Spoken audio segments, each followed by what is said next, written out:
Best health packages up to 80% discount. Tirumala Diagnostics.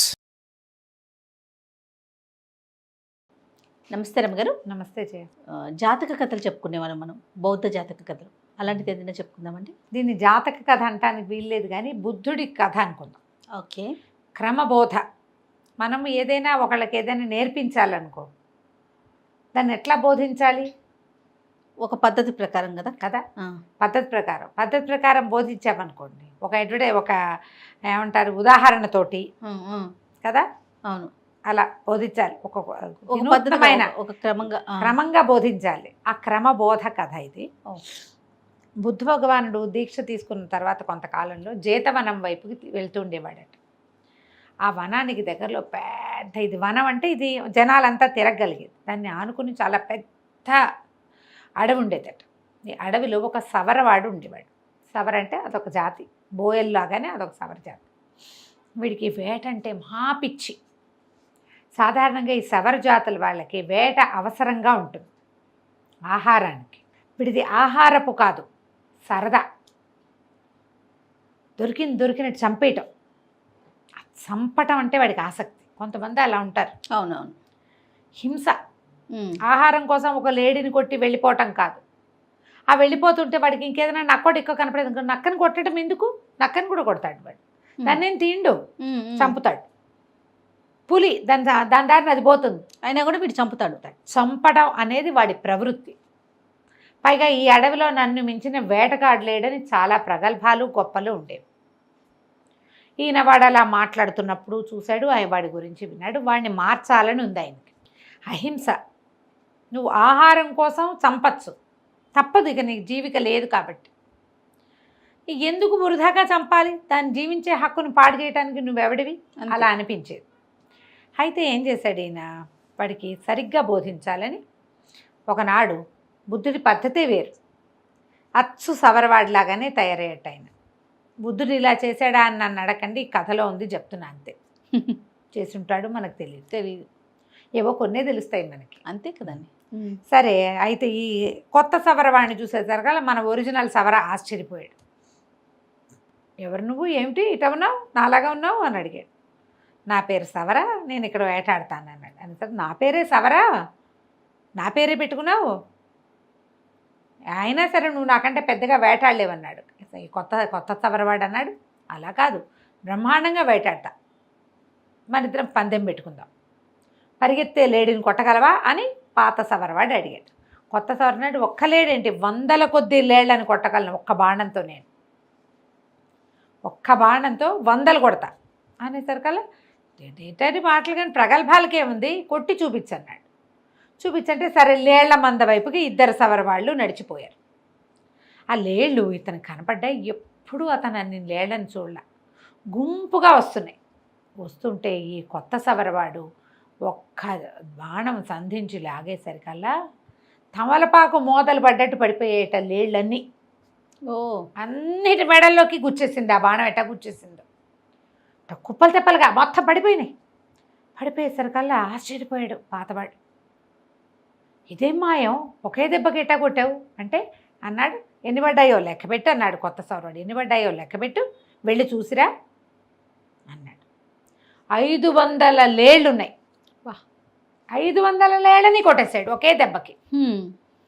ఈయన అరిచాడు, వచ్చేటప్పుడు ఒక లేడీని తెచ్చుకో, ఒక్క లేడీని తీసుకురా, నీ ఆహారానికైనా ఉంటుంది, నీకు కావాలి కదా. ఇప్పుడు ఈ లేళ్ళన్నీ వీళ్ళు అట్టపెట్టుకోలేరు.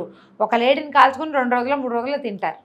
మళ్ళీ అవతలేళ్ళుండికి మళ్ళీ కొట్టుకోవాలి. ఈ పాతదాన్ని 3 నక్కల్లాగా దాచుకుని మనుషులు తింటే పాడైపోతుంది. అవును.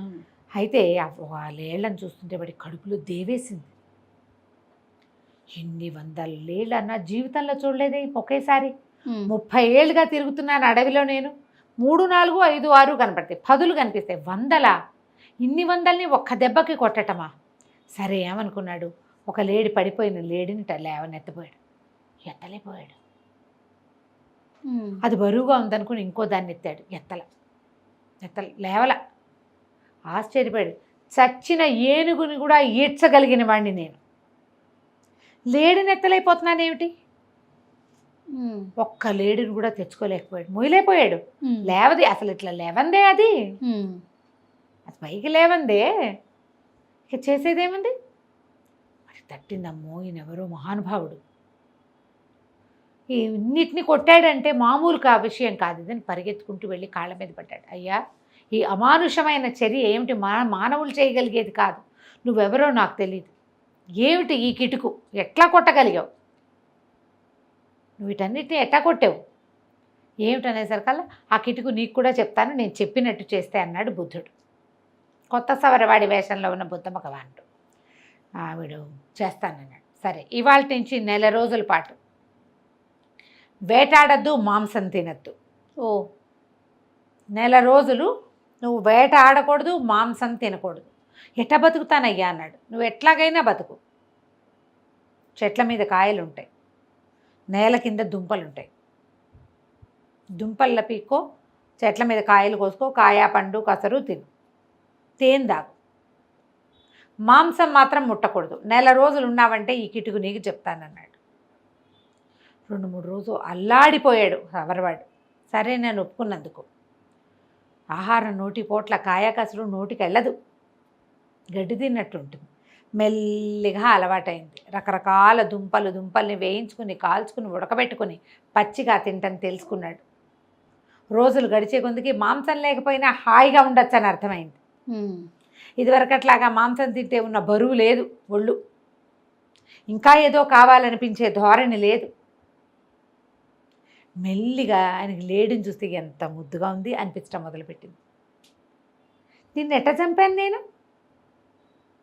తల్లి పిల్ల వెళ్తూ ఉంటే తన పెళ్ళాము బిడ్డ వెళ్తున్నట్టు కనబడుతున్నాయి లేళ్ళని చూస్తుంటే. దీన్ని ఎంత చంపేశాను నేను? ఎన్నిసార్లు చంపి తిన్నాను?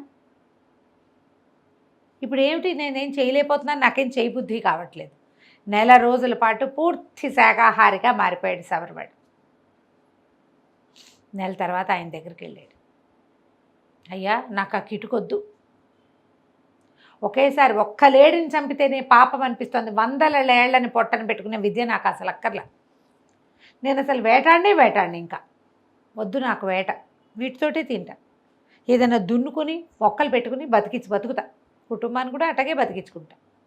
కానీ నాకు ఒకటి అర్థం కాలేదయ్యా, నేను ఎంత బరువైనా ఎత్తగలను. 2 లేళ్లని చంపి భుజాన్ని వేసుకుని వెళ్ళిన రోజులున్నాయి. నేను ఒక్క లేడిని కూడా ఎందుకు ఎత్తలేకపోయానయ్యా చెప్పు అన్నాడు. ఈయన అన్నాడు, పడగొట్టడం చాలా సులువు, లేవనెత్తటం కష్టం. ఎప్పుడు కూడా చంపావు, బతికించగలవా నువ్వు? పడగొట్టిన దాన్ని లేవదీయటం కష్టం అనే విషయం నీకు అర్థమయ్యేలా చేశాను అంతే. నేను అందులో ఉన్న నా ప్రజ్ఞ కాదు, ఆ కష్టం ఏమిటో నీకు అర్థం అవ్వాలని అలా చేశాను అంతే. నేను చంపిన ఒట్టి పుణ్యానికి చంపేసిన జంతువులు బతికొస్తాయా?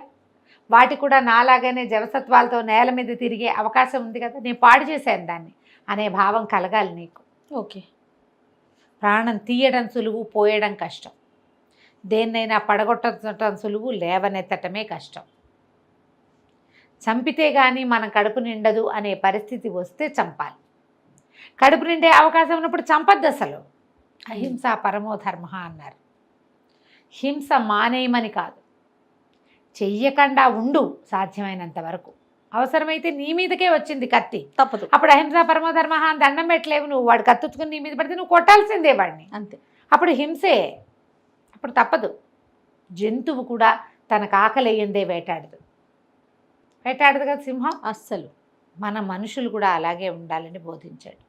ఇలా క్రమంగా బోధపడిన సవరవాడు ఇక జీవితంలో వేటాడలేదు.